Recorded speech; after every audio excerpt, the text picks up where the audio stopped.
I've got some advice for you. Feel free to ignore it if you want to ignore it.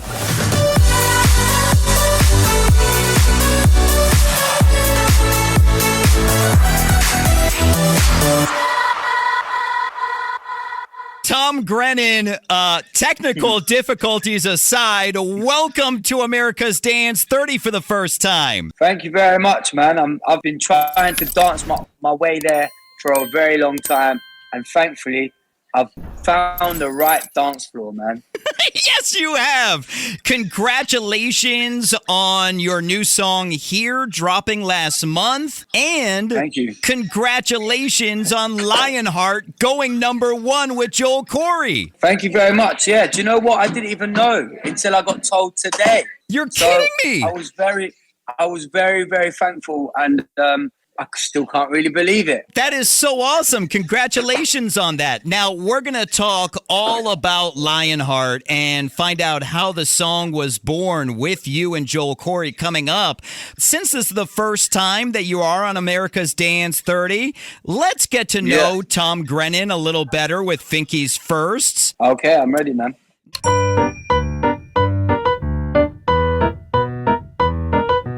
Now, I know before singing that you were into soccer and you actually got a scholarship to a university here in the U.S., but even before soccer, was there anything else that you wanted to be first when you were growing up? Never. There was not one thing. All I wanted to do was play football at that point, or soccer as you lot call it.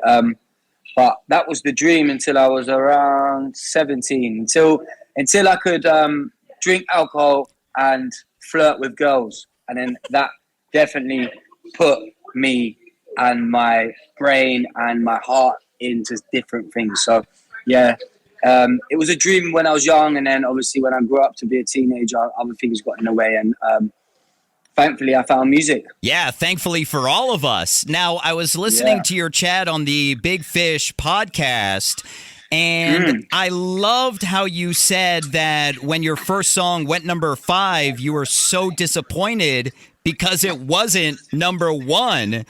And I love that winning mentality, because I was actually up for a radio gig once where I was talking to the program director and I was talking about ratings. And the guy said, listen, we're in 5th place. I'll be happy if we're like 3rd or 2nd. I'm like, happy to be 2nd or 3rd? Who does that? Exactly. And I honestly believe when people say, like, I'll be happy with 2nd or 3rd, like, they don't mean that. Do you know what I mean? Nobody wants to come out of the gates when they're sprinting or running and they want to come last or they want to come 3rd. You wouldn't be in the race then, you know? Exactly. So, and of course, it's incredible being top 5 on a chart, which is awesome, but you should thrive to be #1. All that aside, of course, Lionheart went #1.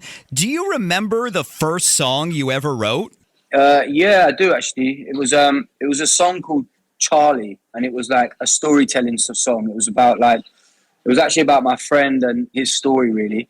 And it's a song that when me and my friends are all around the kitchen table till God knows what time o'clock, that I'll get the guitar out and we sing that together. So it's good memories, man. That's awesome.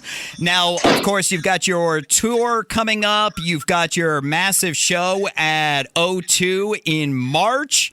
Do you remember the first show you ever did live on stage? When I first ever sung in front of anybody was when I was 18, and I did it in a school assembly hall, we call it over here. I don't know what you lot call it over there, but it's when you meet your teachers in there in the morning. So I did that, and I sung in front of everybody then. So it was a place where I got the bug, and a place where I thought, oh my God, this is where I belong on a stage. So yeah, it was good. And was that when your friend told you to never sing again, or was that another time?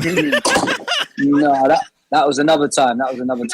Now, on the Big Fish podcast, you shared about your struggles with drug and alcohol and how your mother had to pull you out of it. Do you remember the first time realizing that it was a problem? I thought you were going to say, do you remember the first time you did drugs? I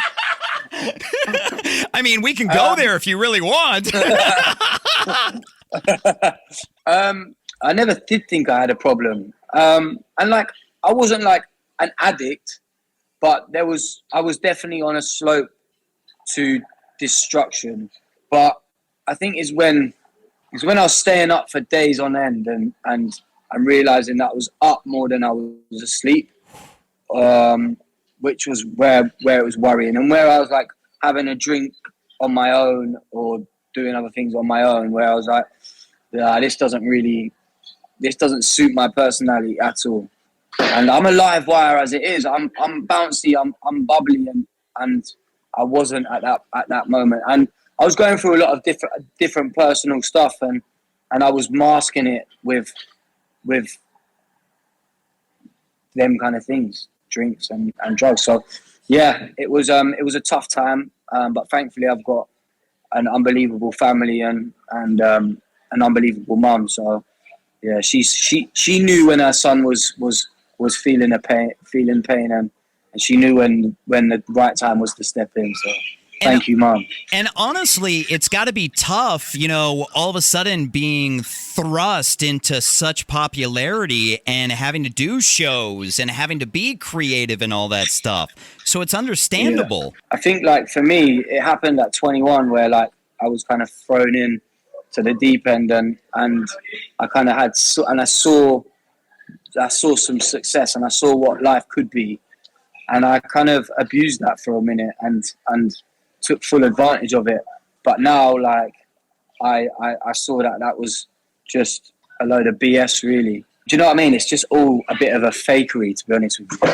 The only way you're really going to succeed in this business, me personally, was to be on the road that I'm on now, and that's mentally fit and physically fit, and I am, and I'm in the best place, and I'm actually having more success now than I've ever had before, because I'm on this positive and clean living life. So it's good. That's so amazing to hear, and congratulations on that. Finally, in Finky's first, in honor of Lionheart going #1 with Joel Corry.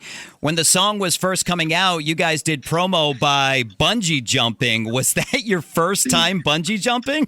Yeah, man, that was my first and only time, man. Now, have you done any other death-defying stuff? I've jumped out of a plane before. That was pretty scary, but I knew that, like, I had to jump out of the plane. Whereas the bungee jump thing, like, I didn't need to do that, and I did. Yeah, it's funny you mentioned skydiving. I'm actually jumping out of the plane on Saturday. So. Oh wow! On your own? No, I always tandem jump. I've done it about 11, 12 times now, but I will always jump with a instructor because, I don't want to die by myself if it's going to happen. And 2, I just want to take in everything. I don't want to have to, like, pay attention to everything going on. Yeah, 100%. It's a good feeling when you're dropping to your potential death. Yes, it's a good feeling. Well, congratulations on Lionheart going #1. Let's talk about how this song was born. When the song dropped, I got a chance to chat with Joel Corry, and he mentioned that... I saw that, actually. I saw that today. Oh, well, thank you for watching it. I appreciate that. Yeah. No so problem. he had mentioned that the idea was kind of done, and then you came onto it and added your flavor to it, and of course your vocal. How different was the demo from the final version with you? The demo was in a lower key, and then I said, well, why don't we put it up one semitone? And I wish I didn't say that, because this is where you have to tuck everything in and hold everything tight. And it's a hard song to sing, but I can get there most nights. But the song was an amazing song, and I just had to do what I had to do on it. And I knew it was going to do something, and I knew that it was a song that people needed, and I knew that, like, it was going to connect, definitely. I didn't know it would connect like how it's connected, though. People seem to love it, and it's great. And Joel's wicked as well. Like, he's a workaholic, so... yeah, he's a good guy. He truly is. You guys absolutely killed it. Now, he also mentioned that it had been worked on for a year before it came out. As a singer-songwriter, when it goes that long, do you forget about the song?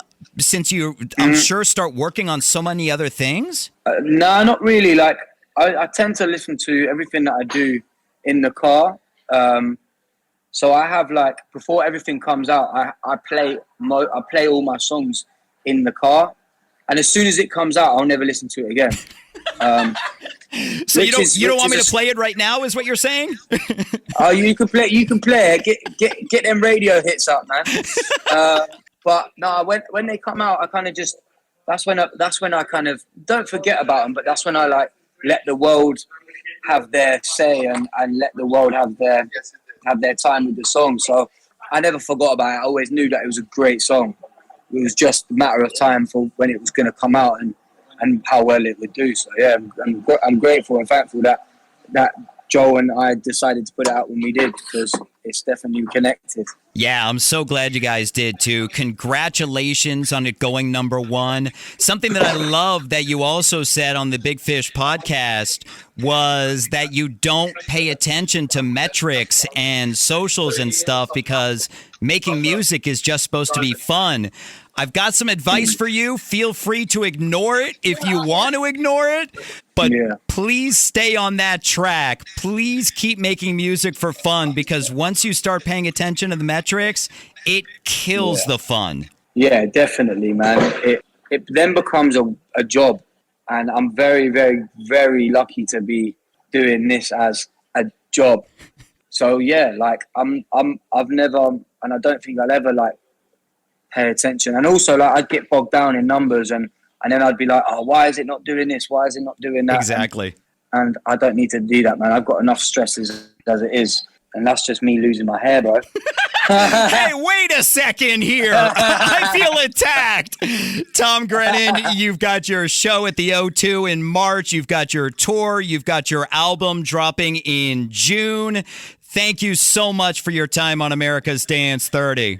Thank you so much. I got a question for you. Okay. As we've gone to number one, do we get like an award so I can put it up on the living room counter? So I can't speak for the label, but hopefully the label will be making a plaque for you and sending it to you, because that's normally what happens when it goes number one. They need to be. They need to be. Yes, they do. Because I heard it went to number one today, and like, listen, my American label started hitting me up today. I was like, oh my God, it's happening in America now. I like that. Thank you so much for the support, man. It means the world.